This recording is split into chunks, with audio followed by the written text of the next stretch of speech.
Well, hi out there, everyone, and I want to welcome you to another edition of the WGSN DB Going Solo Veterans Corner. Of course, I am your host, retired Army First Sergeant Paul Holbert, and it's good to be back with you this evening. And for those of you watching live in our audience, we're glad you're here. For those of you who catch us on the recordings, we're also very glad that you participate with us, and we want to thank you for joining us. Now, of course, before we get started, I want to take a few moments just to mention our great sponsors we have, Nationwide IT Services. Nationwide IT is a service-disabled veteran-owned small business owned by retired Army Warrant Officer C.K. Park. He and his crew, he has a professional staff in offices around the United States. So whether your business may need assistance with IT, security, training, professional development, program management, whatever it is, he's got staff that can help you do it. So there's his information there. Give them a call and they'll be glad to talk with you to see if there's something they can do to help you. I also want to thank Hill and Ponton, PA, Veterans Disability Attorneys. You see their website there, hillandponton.com.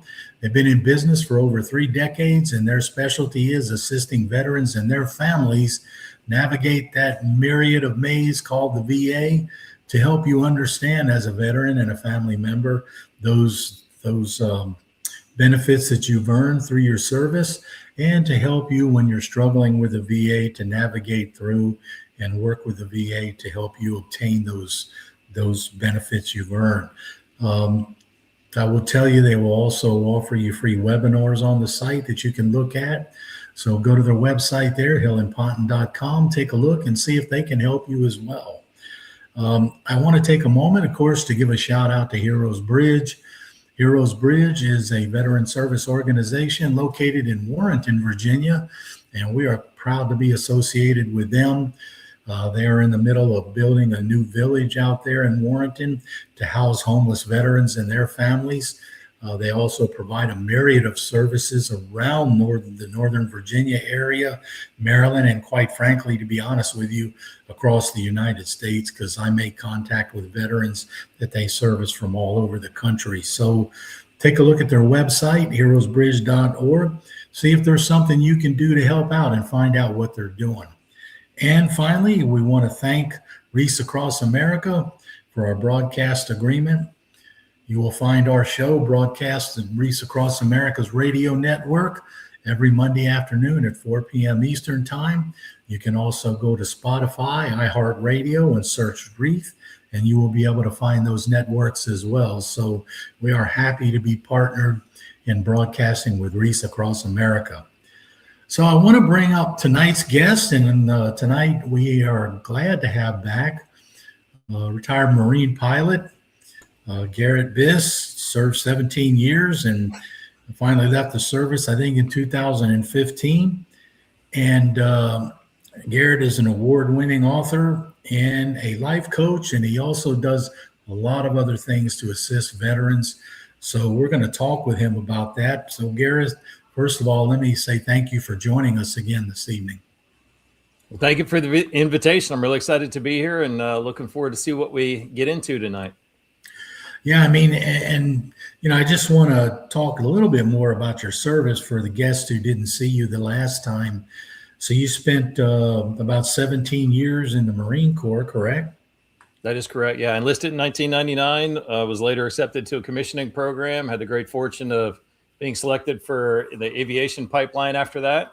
Ooh. Spent a few years flying, and then in 2015, I was offered an early retirement, so I took it. So what were you flying? The KC-130 Juliets, so the four engine prop plane. We do in the Marine Corps. We use them for everything that they can do. So whether it's aerial refueling, logistics, paratrooping, airdrops, all the fun stuff. Yeah, I remember the C-130s at Fort Benning, and jump school there, and the paratroopers there coming out of them. So very, very fond memory of the plane. Also remember the times that I spent coming out of Huey helicopters, always an exciting adventure. So did you ever have an occasion or an opportunity to exit one of your planes with a parachute, or did you just fly them? No, I'd say unfortunately and fortunately, I never had an Yeah. opportunity to exit one.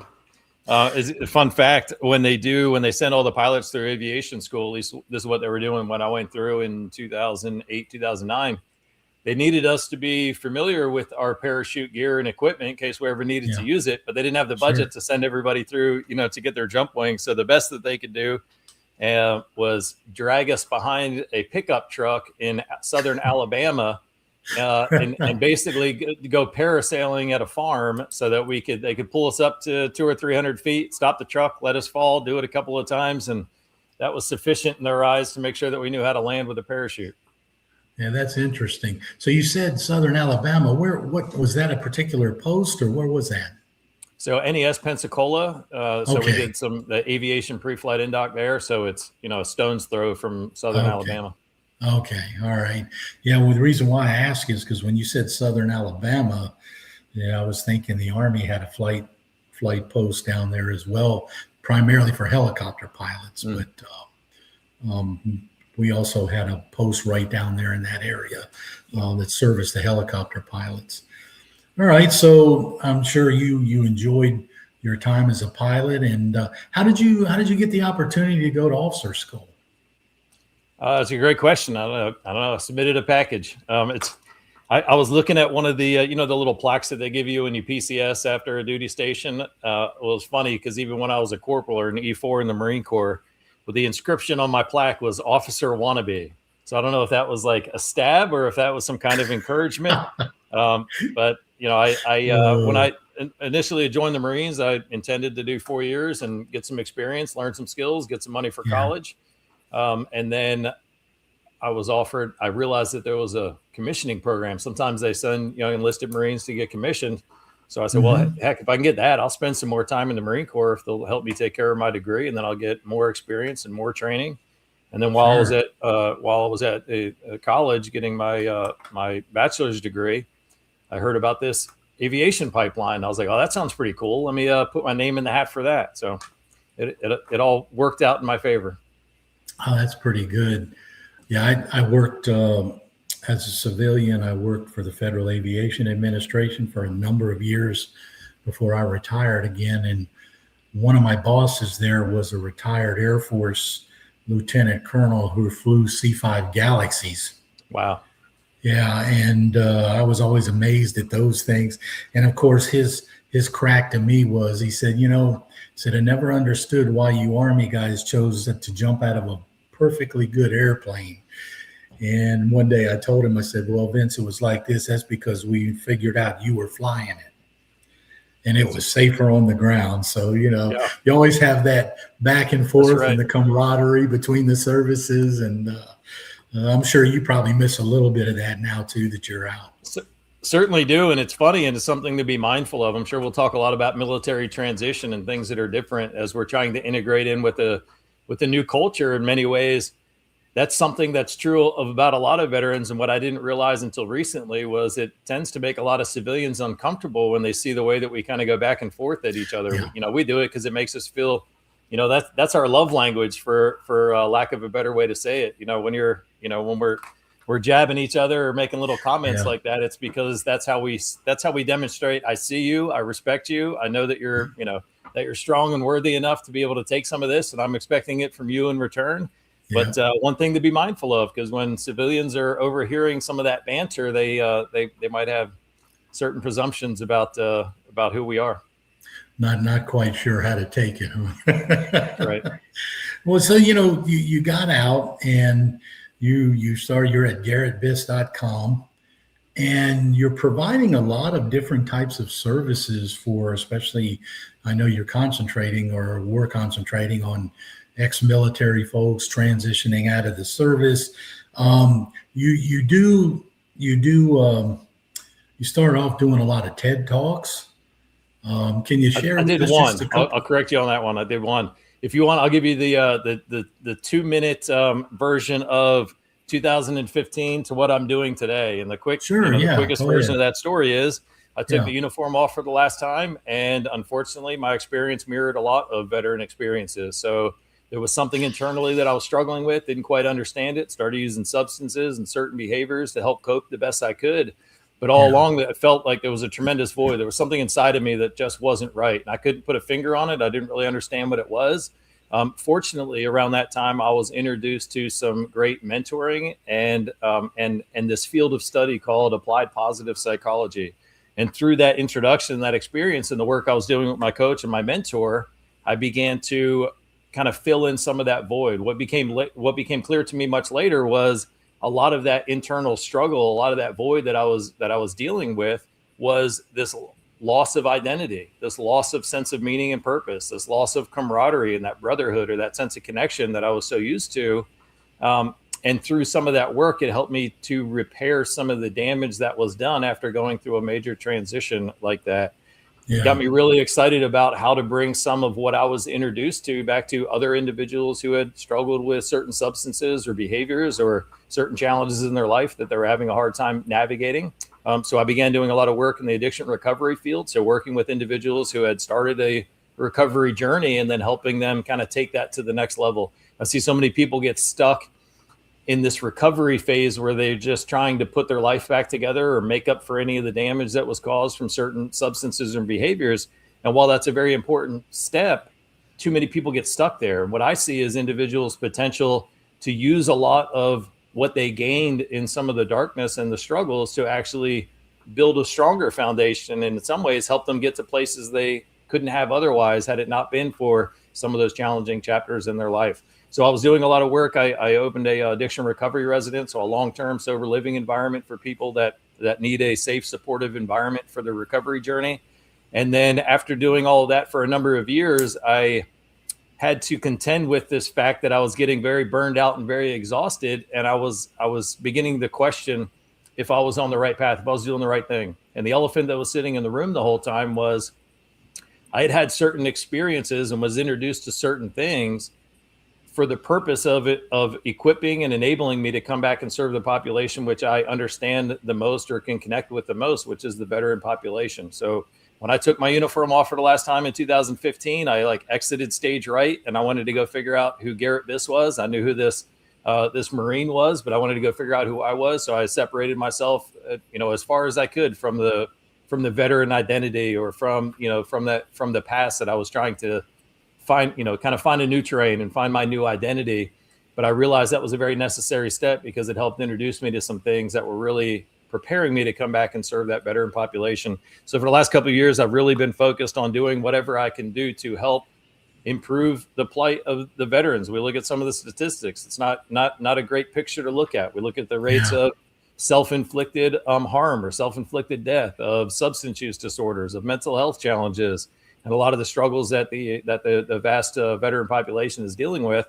And it indicates to me that something needs to change. Like there's some gaps that need to be filled. There's some things that need to be refined, or some other kind of services that need to be offered. So for the last couple of years, that's really been my focus, primarily working with a lot of mental health and addictions professionals to help them better understand and support the veterans that they're working with.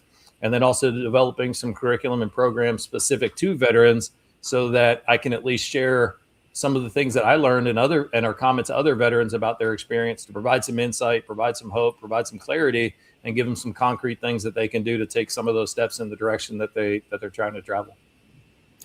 Yeah, I think that can be so important, and I think the reason why, speaking from personally, when I left the service, of course, like a lot of service people, it was a big shock, of course.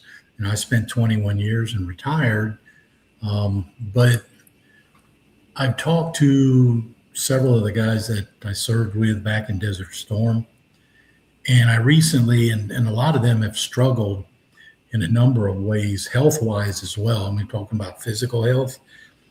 And then I saw an article just not too long ago that said approximately 50% of the veterans who had served in Desert Storm had already passed away, and their average age was only 58 years old. So then I started doing a little more reading, and I started doing some researching, and I started finding a lot of these final videos that came forward, testimonial videos and testimonies at hearings, to where the military and the Pentagon and the VA finally admitted to some of the exposure that we had on the battlefield that was kept hidden for so long. And I got to tell you, I mean, I think it's so important to be able to find that safety net, because when I started seeing and hearing more of that, it's almost like I felt like I had the rug pulled out from under me all over again. Even though I had been retired for a number of years, finally going back and finding out that all that had happened, they had covered it up, that it was finally coming out. And now, the VA, now so many symptoms of things that come from exposure on the battlefield is now presumptively considered military related or battlefield related.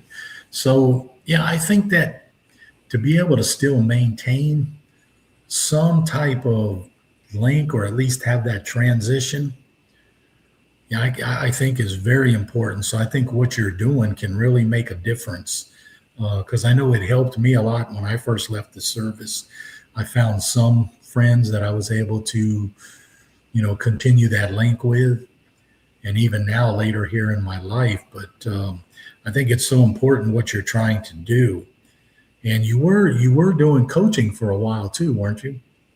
That's right. I was working, personally with clients individually, and I'll get back to it soon, hopefully. But right now, I'm doing so much work with kind of institutional level, and working with clinicians and helping craft and design better programming or better curriculum or better resources for veterans at large. You touch on the link, and there's so much to unpack there. So I believe one of the major disruptions that we have when we transition is that loss of connection. So connection's not like a nice thing to have. It's not something that, it's okay if we have it and okay if we don't. Well, the more I've studied it and learned about our need for connection, it's a biological need that we have. We need to have, we are tribal creatures. We do our best when we're part of a group, when we have people that have our back, when we feel like we're part of a community. And when we go through anything that disrupts that feeling or the way that we've come to meet that need, that is a major disruption to so many parts of us. You talked about the physical parts, and I think there's a lot of correlation there between the mental distress that somebody is going through, and then present or future manifestations of physiological challenges that they might go through. It certainly doesn't help when your mental and emotional wellness isn't stable or has recently been disrupted. But finding that link, finding that connection, that's why I'm so passionate about this work that I do by bringing a veteran's voice into some of the treatment programs or to some of the providers, is so that they can connect with veterans, or veterans, at least through what they're offering or what they're sharing, feel like veterans are being seen. One of the biggest challenges that we got veterans, they all come together, they serve together, and then they typically go all back, across the country, and they're dispersed. And we lose a lot of some of those tight bonds and connections that we had. And then through that experience, anytime you go through a major disruption, it can, in some ways, put us in a bit of a fight or flight state. So we're more of a survival state or a survival mode. And when we're in that survival mode, we're merely navigating our environment, trying to make sure that we have our most basic needs met. And that need for connection is, can be first and foremost on that list. If we've lost that connection and now we're trying to do anything that we can to regain a sense of connection, then this can jeopardize that next need, which is authenticity. Connection without authenticity, connection without being able to present the true version of yourself and feel like you're seen for who you are, that doesn't satiate the same need for connection. But for a lot of veterans that go back to a civilian community, and now they're trying to show up as they think veterans expect them to show up. They learn things like we talked about, that banter back and forth, and they realize like, hey, this doesn't seem to be as appropriate in the civilian world, or this sense of humor that I've used for my emotional survival if I'm bonding with other individuals doesn't seem to be received so well here in the civilian world. We start to learn these little things about us that we feel like maybe we need to hide because we feel a little different, or we show up a little different, or our value system, our beliefs, the things that are important to us are a little different. But every time we hide some element of our truth, it affects those connections that we have. So the long way to say is, it can be so helpful to regain a sense of that tribe. And the one thing that I never would have expected that I've really appreciated as a veteran is I can connect and bond and build rapport with any veteran. There's some common thread between us. When I was in the Marine Corps, if you'd have told me that, that some Navy or some Air Force veteran from a different era is somebody that I'd ever connect with. I wouldn't have had believed it. But what I've experienced is, we know that there's something that's a little unique to us. In fact, that's why I understand they've coined the term veteran, because they realize after you've been through that kind of experience, after you've been through that military service, you're never really going to be a civilian again. There's certain things that have changed about you, whether it's your identity, your values, your belief system, the way that you see yourself in the world. Something has changed.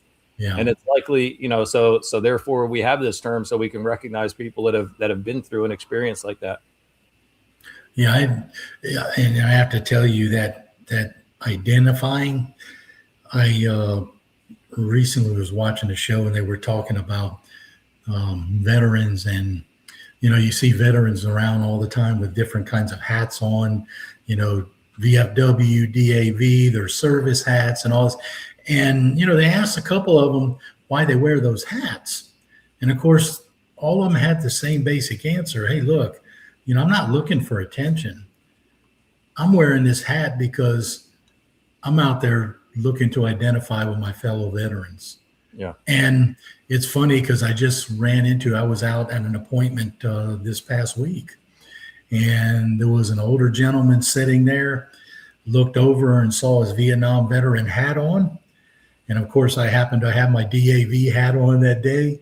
And I walked by and I reached down and I grabbed him by the arm. He had to be he was in his 70s, I know. Yeah. And I reached down and I just grabbed him by the forearm and introduced myself. And I looked at his hat and I said, sir, it's really great to see you, a Vietnam veteran. Thank you for your service. It's great to see you out here. And I mean, he just had that big smile on his face, after I stopped to talk to him. And so that, you're right, that identification, being able to identify and relate to one another is so important. Well, Garrett, we're going to take just a short break. And when we come back from the break, on the other side, we'll continue on our discussion. I want to give you a chance to talk about some of the mental health services and some of the other things that you're doing, the veterans addiction recovery and some of those programs. So for the audience, stand by and we'll be right back.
gave everything you had. You sacrificed your comfort, your peace, and sometimes even your well-being.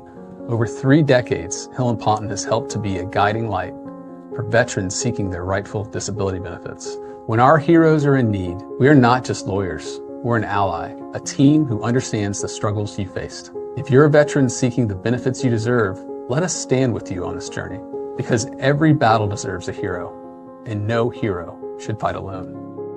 Welcome to NewStreamingNetwork.com. The future of streaming is here. Looking for bold, diverse, and engaging content? New Streaming Network brings you the best in TV, podcast, and radio, all in one place. From entertainment and lifestyle to business and inspiration, we're streaming what matters most to you anytime, anywhere, on Roku, multiple TV stations, and numerous podcast platforms, and WGSN DB Going Solo Network Radio. Watch, listen, and connect. Join millions already tuning in. Visit NewStreamingNetwork.com. Start streaming today. All right, welcome back, everyone. Of course, you've been listening to the WGSN DB Going Solo Veterans Corner on the New Streaming Network, and we've been talking with our guests tonight, retired Marine and pilot Garrett Biss, who has made the transition into now working with veterans in all aspects of transition of their life into the civilian sector. And Garrett, I want to continue on and give you an opportunity to talk about some of these mental health services that you're now working with some of the organizations and what you're trying to do. Yeah, so great question. So there's a few specific organizations I work with, but really most of my work is connecting with mental health providers and addictions professionals nationwide. So I do some training. I'm certified to deliver some continuing education training specifically for addictions professionals. And I spent a lot of time on the road, at least recently, speaking at a lot of conferences. So doing sessions at different mental health conferences to provide some of that training. And this has bled recently out into a specific niche of that, which is working with justice-involved veterans. But all this really kind of comes back to, and the approach that I try to provide, this is true back in the coaching that I do and some of the programs that I develop, and a big part of the message that I share with mental health professionals. So when I look at an individual and when I looked at my own struggles, one of the things that was missing most for me was a connection with what was valuable within me. So a connection of my worth, a connection of my positive identity, a connection with the accomplishments that I've had over my life. And one of the things that I've seen that is an opportunity, at least, that I've seen with a lot of treatment programs or providers, or a lot of the things out there that are offered to veterans that are struggling, is many times there's this bias toward a pathology lens of looking at an individual who struggles. So by that, I mean looking at an individual and identifying what's wrong with them. The clinicians are very adept at that, very skilled at looking at how somebody's showing up, some of the struggles that they're facing in their life, and then figuring out, how do we talk about that? What's the term for it? And then what can we do in order to treat whatever this ailment is, or this problem, or this symptom, or this challenge that you're facing? And while that's extremely effective and important work to do, one thing that I've noticed is not covered enough or not addressed enough is the other side of the coin, which is, how is somebody right? What are the strengths that they have? What are some of the things that they've demonstrated value in the past? And what can we do to reconnect them with that? And I see a big difference between a general population of individuals or civilians who have struggled with either substances or behavior challenges in their life, and a veteran population. So the way I often think of it is, a lot of the programs that are out there are designed to help somebody who has been through some bad experiences, some major hardships, some major trauma. Maybe they grew up in environments where they didn't have the opportunity to develop a strong enough foundation for their mental and emotional well-being. What I recognize is a lot of programs are really designed and can be very effective at helping somebody develop a foundation for their mental and emotional well-being, so that therefore they can be successful in their recovery, or they can overcome some of the mental health challenges that they're facing. So I understand veterans to be a little unique and different in that, for at least some period of every adult veteran's life, they at least had some years where they had a very strong foundation for that mental and emotional well-being. They had that strong sense of connection and camaraderie, that sense of belonging. They had elements of a very strong positive identity. They had a profound sense of meaning and purpose in their life, and then they lost it. So for a lot of veterans, whether it is the reason or whether it's a contributing factor, there's some element of that transition or that navigating the way in the new life that is an exacerbating factor to any of the underlying mental health challenges or conditions that maybe they were dealing with. But there's a unique opportunity I see with veterans. It's not helping them create something they never had, but many times there's an opportunity to help reconnect veterans with a version of themselves that they once knew, or an identity that they once knew and lost. And there's a lot of reasons that we get separated from that identity, or we begin to see ourselves through a more negatively biased lens when we begin to struggle. So a lot of the work that I do is bringing in some insight from the field of study of applied positive psychology, which is really a lens through which you look at somebody to help identify what are those innate strengths that you have. What are some indicators of past wins and successes? Where are the areas in your life where you are resilient or are seeing some success? And what can we do to learn from that to help you grow in other areas of your life? And the example I often give, or the metaphor I often use, is, imagine a hot air balloon that's at some elevation in the sky. And if that hot air balloon somehow represented how well somebody was doing in their life. So if the hot air balloon goes higher, they're succeeding more, they're flourishing more in their life. And if that hot air balloon starts to sink down to the ground, then that's indicative of them starting to struggle or really dealing with some struggles. So there's two ways you can make that hot air balloon go higher. One is you can address anything that's holding it down. Maybe there's some extra sandbags tied to the basket. Maybe there's extra weight, some things that you can toss out. The other thing that you can do is put a little bit more hot air or create a little bit more lift in that hot air balloon. You can turn the burner back on. That will also help it go higher. So I express it this way because I understand a lot of treatment, a lot of clinical programs, or a lot of resources that are available out there to veterans. They seem to be biased at looking at that pathology lens, or what is holding this person down. What are the diagnoses, the diseases, the symptoms, the elements that are showing up that are holding them down, and how do we effectively mitigate some of those things so they don't have such a load that's kind of that they're dealing with. And what I try to bring is some insight into that other way that we make individuals go higher, which is helping them find what in them has that value, has that worth. That strength and that resolve or that resilience that they have, and how do we leverage that? How do we allow that to grow so that in an ideal world, we're addressing it from both fronts? You're trying to dump some weight out of the basket while you're trying to add some hot air into the balloon. So I think there's a great opportunity there to complement some of the programs or some of the approaches that many veterans are introduced to help them get better results. Because I don't want a veteran to just find their way out of the hole and find their way out of the gutter and be safely set on the curb. To me, they're too close to falling back in the gutter. Well, I want a veteran to start that recovery journey, whether it's recovery from a mental health challenge, recovery from a major loss, recovery from a relationship with substances or behaviors. I want them to find their way to the curb and then continue that journey using everything that they gain from that darkness in order to get as far or as high in their life as they want to get to. You know, you raise a good point, and I never really thought about it till you just explained it that way. Because I know a lot of the treatment that I went through for various things, it was focused on what was causing it and what was holding me back. You know, the weight I was carrying, how to get rid of the weight, as opposed to, like you said, the opposite side of that is how to add more fuel under it to increase the lift. Mm-hmm. So you're right. I mean, that makes sense now that you say it.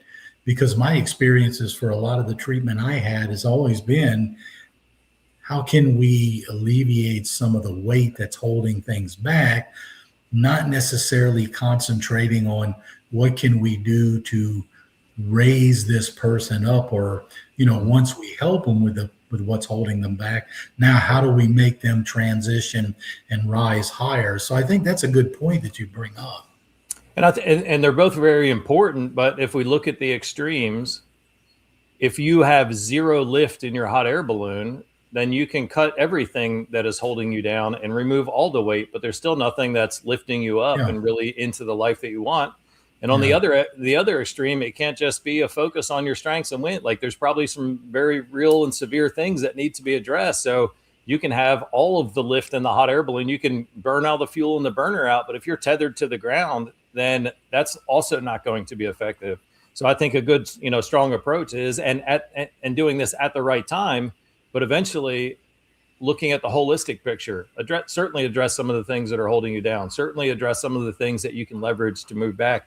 And with veterans, that's where the unique opportunity is, because some people haven't never had an experience where they felt like they were really thriving, where they really saw and demonstrated their value and they saw themselves in a very positive way. But for most veterans, that's not true. We've all had times where, whether just wearing the uniform and some of the sense of pride and accomplishment and recognition of some of the struggle and some of the sacrifice that you've been through, there's a tremendous amount of value and sense of self-worth or accomplishment that can come from that.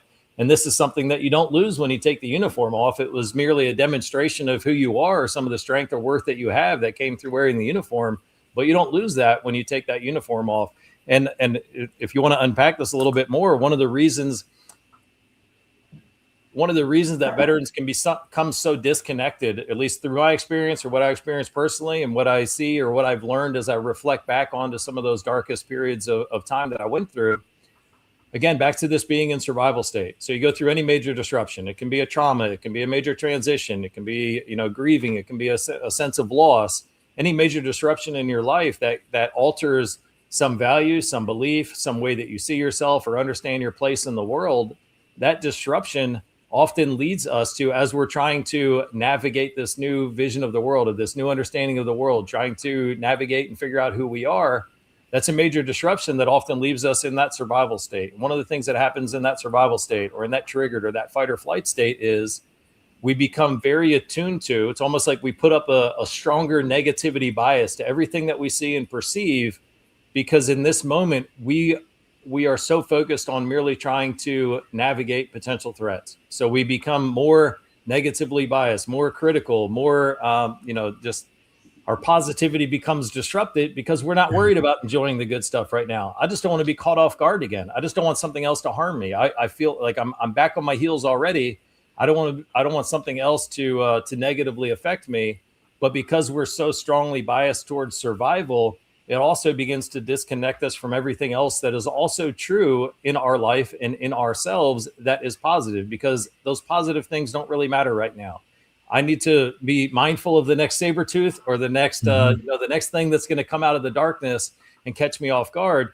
And sadly, what I understand that does is this isn't just a projection of what we see or a perception that affects what we see around us or the struggles that maybe we're going through in our life, but this same lens we use to look at what is within us.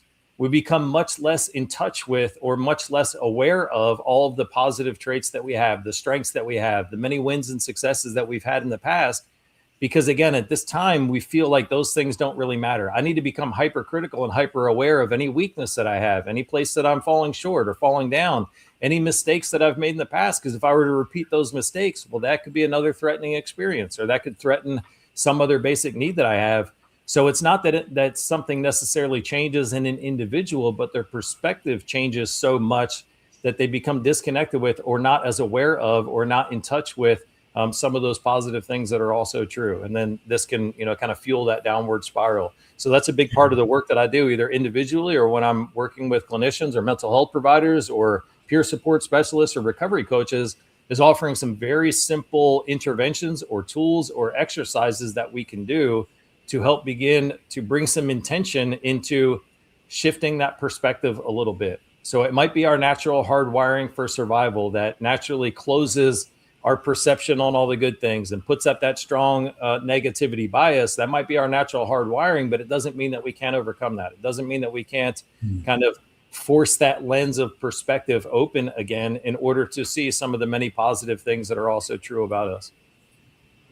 Well, it sounds like you're doing a lot of good work, and it also sounds like you got your work cut out for you as well as you move forward. But I want to give you also an opportunity to talk just quickly about your books that you've written as well. Can you share a little bit about that with the audience? Yeah, certainly. So a few books. So the First Steps to Thriving in Your Recovery. This was my attempt to bring just a taste, just an introduction to some of this different philosophy or this different approach to supporting somebody in recovery. And really, it brings some of this elements of positive psychology and what we just talked about, helping somebody reconnect with the positive that's within them that never disappeared, never went away, but sometimes we lose connection with that. It's been really helpful and effective for people that are in recovery or they feel like they've stagnated in their recovery journey. They need something to help shift that perspective a little bit. It's been, I've gotten a lot of good feedback from sponsors that use it, that they've found it very effective with sponsees or individuals if they're in a 12-step support kind of community or working with individuals.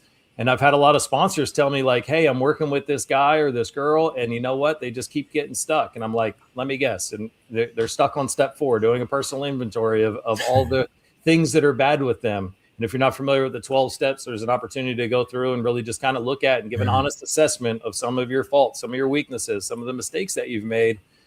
And to me, it's almost shockingly apparent as to why so many people get stuck there. I say, let's look at an individual's journey in recovery. They're usually at an emotional rock bottom, and they're usually very self-critical. They've been stuck in this survival place for a long time. They're very aware of all the weaknesses that they have and all the faults that they have and all the mistakes that they've made, but they become so disconnected from those good things that are also true about them. So if you take somebody at the worst emotional place that they've ever been, and then you want to, cut them some more and help them dig deeper into some more of that pain, a lot of times individuals don't have the capacity to do that work. And that's why they get stuck. So for those sponsors that have told me, they say this is been extremely effective because it kind of balances that scale a little bit. It's not suggesting that there's not honestly some defects and some mistakes and some weaknesses. But if we're going to do that work, let's balance the scale a little bit and also help reconnect somebody with the strengths that they've had. Make an inventory of past wins and successes. Make an inventory of the elements of you that are true that you want to exemplify a little bit more in the person that you're becoming and the growth that you're that's taking place. So that's the first book, and then the other two. So Sphere's Approach to Happiness and Fulfillment. This was a little bit of the beginning of my journey of beginning to question my foundation of beliefs and my philosophy and my understanding of life. And, you know, that really the catalyst for this was when I left for my last deployment in 2013. I was at a pretty emotional rock bottom place in my life. Fortunately, up until that point, I'd always had something to distract me. As you can, recall and appreciate, I was always working for that next promotion, that next qualification. Mm-hmm. So there was always something. I had very little idle time when you work, 8 to 10 to 12 hours a day. And then at night I was studying for the next, the career advancement exam, or for me, I was trying to upgrade to aircraft commander. When I got on this deployment, there was like this little bit of a lull where I didn't have something else that was occupying all my time. And when I began to kind of look internally, I had a very scary realization. I said, okay, I'm pouring everything that I have into these things that I think I'm supposed to be doing. I've got the job, I'm getting the promotions, getting the awards. I've got, a wife and a child, and we're taking trips and experiencing all these things I thought I was supposed to want. But I feel like maybe I'm getting 10% of the joy that I thought I would experience in my life. So I realized one of two things was happening. Either life is supposed to be this miserable experience that you suffer through and you die at the end, or maybe there were some fundamental things that I was misunderstanding, or some beliefs or some values that I was getting incorrectly about the way that I understood life to be and what can provide for a meaningful life. So some of the realizations that I had there is really what I captured in that book, The Sphere's Approach to Happiness and Fulfillment. For those that study Stoicism or Stoic philosophy, a lot of that will resonate with them, though it's not specifically written or described, through any kind of Stoic lens, but a lot of that maps pretty well to Stoicism. And then a quick book called Charity, the Gifts of Giving. And this is one of those things that I was learning around that time, gaining a much greater appreciation for all the benefits that we get as individuals whenever we commit an act of kindness or generosity. Anytime we do something for the benefit of another person, we receive many times just as much as they receive, even if, for whatever reason we're doing it. So whether for altruistic reasons or for selfish reasons, everybody wins when we are doing something in service to somebody else. And that can be something that's devoid in individuals and veterans that are trying to find their way or find a new sense of meaning and purpose. Like they've come from a very structured life where it was glaringly obvious how you are being in service of other individuals. But if you take that uniform off for the last time and now you're kind of floundering, one of the elements that might be creating some of that struggle is that loss of meaning and purpose. I've done a lot of reading of Dr. Viktor Frankl's work. And if you're not familiar, he wrote The Man's Search for Meaning. And one of the things that really struck me from his work is he says, life is never made unbearable by circumstance, but only by a lack of meaning and purpose. And this is part of that foundation that I think a lot of veterans can lose. We go through a lot of the same struggles, that humans go through in life, the ups and downs, the relationships, the finances, the physical health things. Like we can go through all of those things while we're in the service, yet we seem to have a capacity to endure, to cope with at least, or to survive some of those challenges. But when you take away that connection, that sense of brotherhood or sisterhood, that camaraderie, you take away the ability to show up with your positive identity and be that true expression of yourself, and you lose that sense of meaning and purpose, that can be the whole foundation that was kind of keeping everything together and allowing you to continue to show up and thrive. So finding that sense of meaning and purpose. And a lot of times people find it through figuring out a way that they can be of value or service to other individuals. Mm-hmm. No, that's good. And for the audience out there, you can find Garrett's books on Amazon. So take a look at them. And Garrett, I also want to mention, I know you've been streaming the show on a couple of your channels. For the folks out there, there's GarrettBiss.com with the show notes. And CC, if you have that graphic available that shows there it is right there. So if you've been listening on Garrett's network there, to give you an opportunity to let them know what you think about what you're hearing and what Garrett has to say. And Garrett, I want to tell you, I want to thank you so much for taking the time to join us again this evening. And, we appreciate what you're doing, because I know just listening to some of what you're doing now, I think has enlightened me a little bit too on what's going on and what's needed. So I want to thank you so much for taking the time to join us again this evening.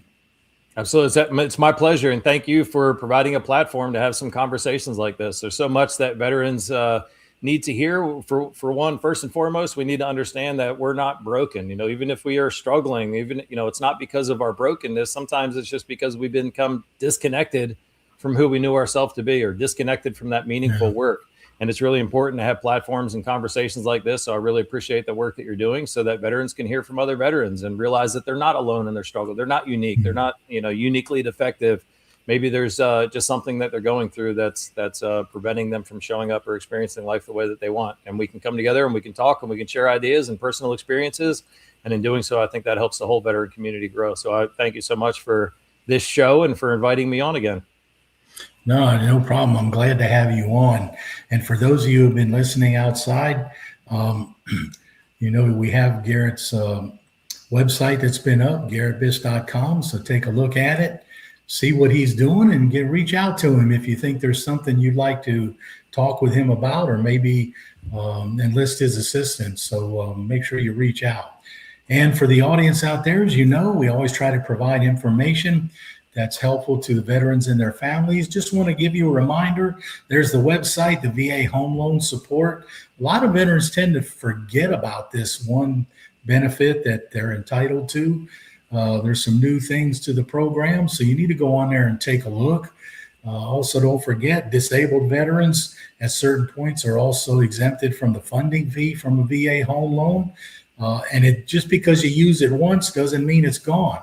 So once you've used that VA certificate home loan, once you clear that loan, you can always go back to the VA for another certificate. So please go on there, take a look, familiarize yourself, and remind yourself of what the benefits are, so that you can make sure you're making use of them. So I want to thank everyone for joining us tonight. Again, thank Garrett for joining us and sharing with us. You've been listening to the WGSN DV Going Solo on the new streaming network, and we hope to see you on our next show.